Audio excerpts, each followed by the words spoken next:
all the students of class 7 on my channel Nishank Study. Beta, now we have to solve the last question, very last question of exercise 1.1 integer. चलिए इस question को देख लेते हैं. Question क्या है? A water tank has steps inside a monkey. Inside it, sorry. एक water tank है, पानी का भरा हुआ टैंक है. उसमें क्या है? कुछ स्टेप्स हैं उस तरीके से, है ना? A monkey is sitting on the topmost step. ये topmost मतलब सबसे ऊपर वाली स्टेप है. इस पे क्या बैठा हुआ है? एक मंकी बैठा हुआ है. ठीक है, एक बंदर है जो यहाँ पर बैठा हुआ है. The water level is at the 9th step. ठीक है, और जो पानी का लेवल टच हो रहा है वो कहाँ पर टच हो रहा है? ये 9th वाली स्टेप. ठीक है, यहाँ पर है पानी का लेवल. तो आपको क्वेश्चन का आंसर देना है. If he jumps 3 steps down, अगर वो क्या करता है? 3 स्टेप्स 1 2 3 नीचे जाता है. Then he jumps 2 steps up, उसके बाद 3rd स्टेप से वापस कहाँ पर? ये 2 स्टेप ऊपर आ जाता है. ठीक है, तो in how many jumps he will reach the water level, वो कितने जंप्स में नीचे जाएगा? 9th स्टेप पर कब तक आएगा, है ना? बच्चे ऐसे खेल करते हैं ना, फिर नीचे जाते हैं फिर ऊपर आते हैं, तो वैसे ही वो खेल कर रहा है. अब हमें देखना है कि कितने जंप्स में वो यहाँ पर आएगा लास्ट वाली स्टेप पर. चलिए करते हैं. देखो फर्स्ट स्टेप में, क्योंकि वो फर्स्ट पर तो बैठा हुआ है, अब वो 3 स्टेप नीचे जाएगा, तो स्टेप कितनी हो जाएंगी? 4. और उसके बाद फिर वो 2 स्टेप ऊपर जाएगा, तो ऊपर जाने को हम अपोजिट डायरेक्शन से दर्शा रहे हैं. ठीक है, तो माइनस करते जाएंगे. -2, तो कितना हुआ? 2. देन फिर से 3 स्टेप नीचे गया, 2 + 3 5. 2 स्टेप ऊपर गया, तो 5 - 2 हो गया 3. फिर 3 स्टेप नीचे गया, 3 + 3 6. फिर 2 स्टेप ऊपर गया, 6 - 2 4. फिर 3 स्टेप नीचे गया, तो 4 + 3 7. 2 स्टेप ऊपर गया, 7 - 2 5. उसके बाद फिर 3 स्टेप नीचे जाएगा, हो गया 8. 2 स्टेप ऊपर जाएगा, दैट इज 6. और फिर 3 स्टेप नीचे गया, तो ये हुआ 9. या क्या किस स्टेप पे आएगा? ये आ गया 4th स्टेप. ठीक है, अभी वो 2nd स्टेप पर आया, इस तरीके से. तो एट लास्ट ये वो पहुंच गया 9th स्टेप पर. कहाँ पहुंच गया है?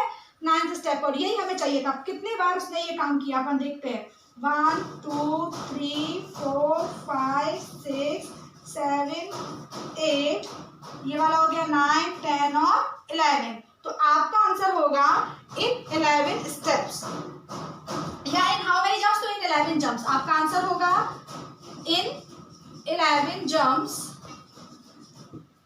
he will reach the water level. He will reach at the water level. ठीक है, आप इसे नोट डाउन कर लीजिए. उसके बाद हम इसका बी पोर्शन देखते हैं. चलिए बेटा, now we are going to solve the B option या B question of question 10. After drinking water, अब वो नीचे आया तो उसने पानी पिया. He wants to go back, अब उसे वापस अपनी जगह पर ऊपर ही जाना है ना? तो क्या करना है इसके लिए? He jumps 4 step up. अब वो नीचे से 1 2 3 4 स्टेप ऊपर जाता है, उसके बाद 1 2 स्टेप नीचे आ जाता है. In every move, in how many jumps he will reach back the top. अब कितनी जंप्स में वापस टॉप लेवल पे आएगा? इधर कैसे आ पाएगा? चलिए हम इसे काउंट करते हैं.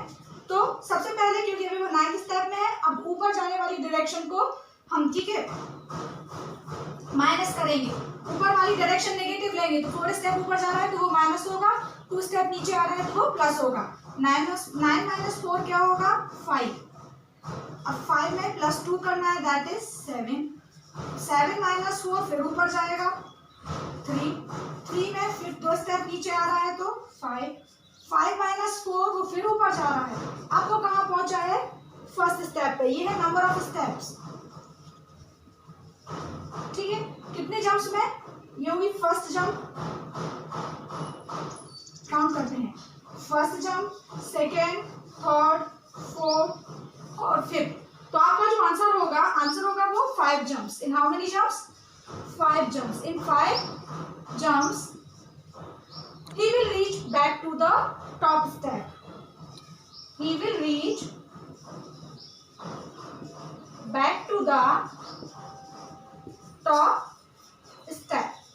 चलिए बेटा, अब आपको समझ में आ गया होगा. आप इसे अच्छे से नोट कर लीजिए. उसके बाद हम सॉल्व करते हैं इसका सी ऑप्शन. ठीक है, चलिए बेटा हम देखते हैं. चलिए बेटा, now what we have to do? We have to solve question number 3rd of question 10. इसे देखते हैं.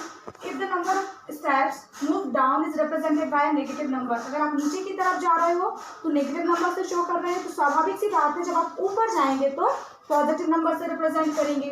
तो आपको कुछ मूव है ना, ये दिखाए हुए हैं ए और बी पोर्शन में कि अगर वो पहले 3 स्टेप नीचे जाता है, 2 स्टेप ऊपर जाता है, तो वो कहाँ जाता है एक्चुअली -8, मतलब -8 रिप्रेजेंट कर रहा है स्टेप गोइंग डाउन, नीचे जाने के लिए। ठीक है, तो जो केस बी है उस बी केस में, ठीक है, 8 किसको रिप्रेजेंट कर रहा है कि अगर वो 4 स्टेप ऊपर जाता है, फिर 2 स्टेप नीचे आता है, फिर वो 4 स्टेप ऊपर जाता है, 2 स्टेप नीचे आता है, तो इसका सोल्यूशन आता है 8। तो 8 किसको रिप्रेजेंट कर रहा है? चलिए हम दोनों को देख लेते हैं। सबसे पहले 3 स्टेप नीचे जाता, 2 स्टेप ऊपर आया, फिर 3 स्टेप नीचे गया, 2 स्टेप अप आया, -3 +2 -3 +2 -3 +2। हमें देखना है कि 8 के इक्वल -8 के इक्वल है कि नहीं।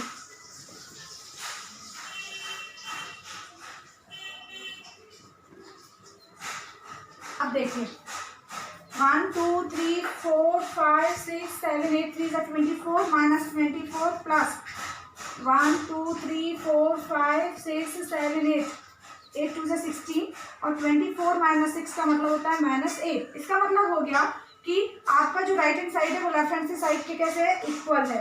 तो इसमें जो 8 है ये किसको रिप्रेजेंट कर रहा है, स्टेप्स को रिप्रेजेंट कर रहा है ना, गोइंग डाउन, नीचे जाने वाली।